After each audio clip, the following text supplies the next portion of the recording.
You know what I'm saying? So their philosophy is kill him and silence it, and stop the flow of the information or the development of the information. And because they have the Tula Society, you know what I'm talking about, and the Theosophical Society under Madame Blavatsky and them, and they've been involved with the psychic and the mind and what they call remote viewing and psychometry and voodoo and Ouija boards, and because they've been doing this all the way since the 1910s. They have sacred brotherhoods also that deal with strictly mind power. And they can focus on a group like us. Send energies out and you'll become my assassin. And they can focus on a group like us. Send energies out and you'll become my assassin. And they can focus on a group like us. Send energies out and you'll become my assassin. Sir Hans said, I don't even know why I struck him. You ever hear his side of the story? He says, I have no reason, I don't even know why I shot Bobby Kennedy. They could not make any link to any military or paramilitary group or subversive group to why he shot Bobby Kennedy. They don't even know why. Just did. And when they get a lot of these major serial killers, which you notice they had more of between 1960 and 1990 than you ever had between 1920 and 1960. You didn't have that many serial killers back then. They have them now. Why? Because they were testing. They were testing mind control. They were testing mind control. They were testing mind control. That's what the project was. The Rainbow Project that was taking place in Montauk. That stemmed from the Philadelphia Project. The judges work together, the lawyers are working together, the building inspectors working together, everybody's all teamed up in a little KKK clique down there. The group does not have a history of violence, and yet the FBI's 2002 military raid on Tamaray involved armored trucks, tear gas, snipers, helicopters, mounted with machine guns, not to mention body bags and a refrigerated van.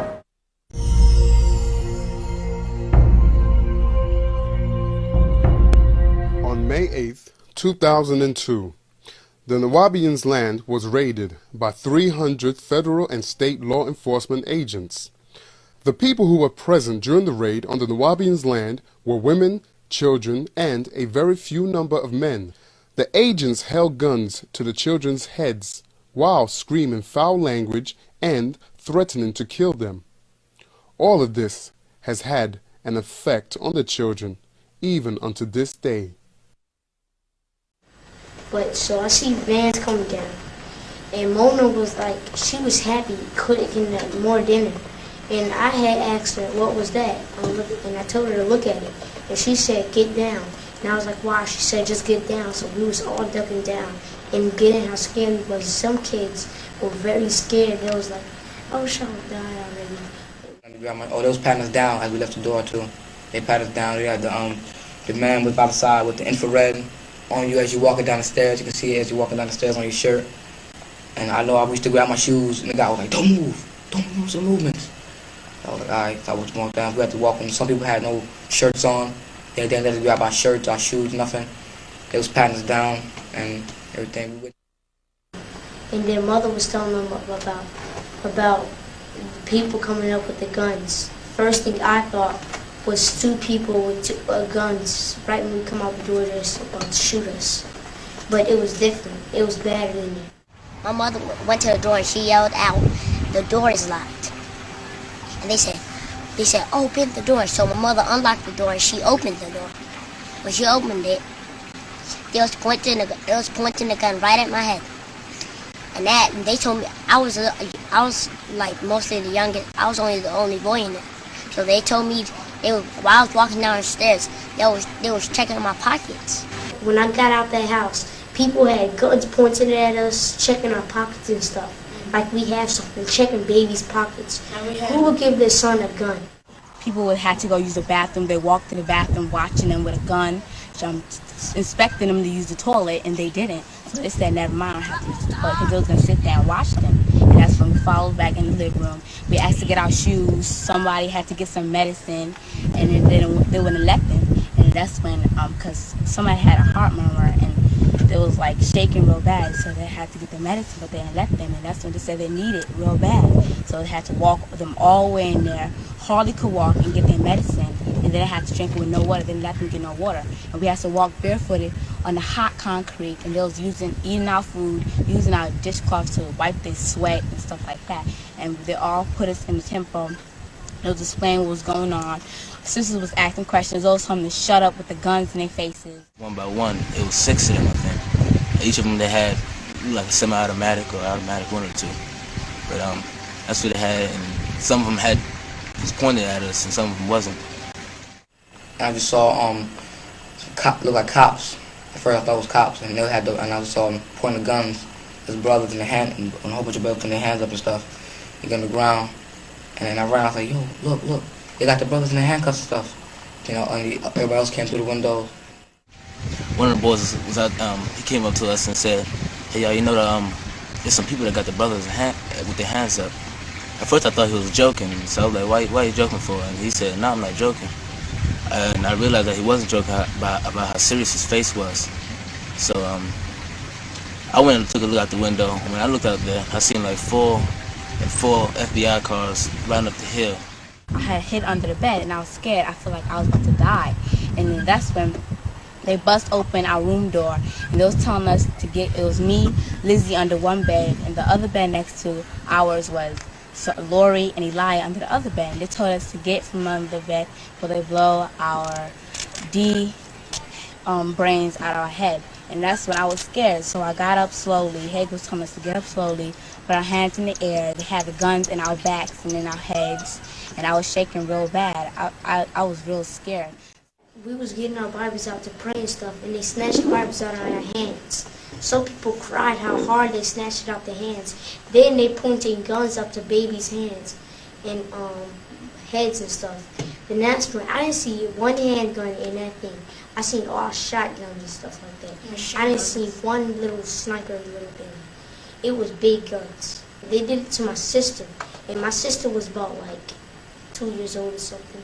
And I seen the boys by the tram down on their knees praying, and I saw Isa down on his knees praying, but he was crying. And then they told him to get up and go in the temple. Isa away. They took Isa away, and this old white lady, she went with Isa and sat down on the tram. And then my sister, my older sister, said that she was getting ready to cry, but once she saw when they took Isa away, and he haven't came back, she said, okay, I'm not crying. And then they was getting our handprints and stuff, and then they told us that 15 to 20 minutes later, he comes out with the picture of all of us. And we didn't know that they was gonna take a picture of us holding that thing. They took a picture of all of us holding it. Characters or not, but it was somewhere in Macon, and they took this lady asking this question with a camera saying, Mr. York touch you anywhere? Was you ever alone with him in a room? Or did he show you different pictures of naked people? Yeah. Our parents ever abused us. Their parents ever abused you. It was like something like you see on the news, like war in Iraq, people with the guns running in. That's how I basically seen it. so they said on the count of 5, we're going to bust the door down. And the next one, we were still trying to put our shoes on and stuff. And they wouldn't let us put our shoes on, so they busted the door on the count of 5. They busted open, almost broke our door. Now I can't even lock it anymore. And the next one, we wasn't able to put our feet, we wasn't able to put our shoes on, slippers on, nothing. Some people had bare feet walking on rocks, on that very hot rocks. The next one, it was sunny outside, and they knew that I had a big sleeve shirt on, so I was suffering because I was very hot. And they had to stay out there for a long time. Some people that have no slippers, they had to walk barefoot. They had no socks and stuff. After that, we went in the hot sun. We was sitting down sitting down on the ground, and one of them asked if we wanted to go in the temple, and people was like no. And after that, they was like, okay, we're going to the temple, and people was like, can they get any water? And then it was like no. Some people had their slippers on, they wouldn't let them put their shoes on. One boy, he grabbed for his shoes, and they said no, they can't get it. So some people, they were walking on bare rocks, just barefooted. Some people just had slippers on. All of them had guns on them. All they was wearing all black, yellow FBI thing, the hat and everything. Boots, regular, the regular gear that the agents wear. They had the face mask. Some had the face mask. The person that busted through our door, he had the face mask, and he was the first one that came in with the gun. There was two of them, just in case. I guess they started shooting or something. He had the gun and everything. Two of them out the door, and that's when everybody was swarmed in. And they were like, "Wait, don't move!" Cause we got up like scared. They just busted the door, and they ran through the door. Everybody was like, that's when I guess I kind of put them like, "No, don't move," cause they know we were doing nothing. A few people try to hide. We was like, "What's going on?" And that's when there was like, Mr. York is in jail and Kath Johnson, and then all of us just start crying and tears and stuff like that. They said because of molestation. We was like, molestation? He never molested nobody.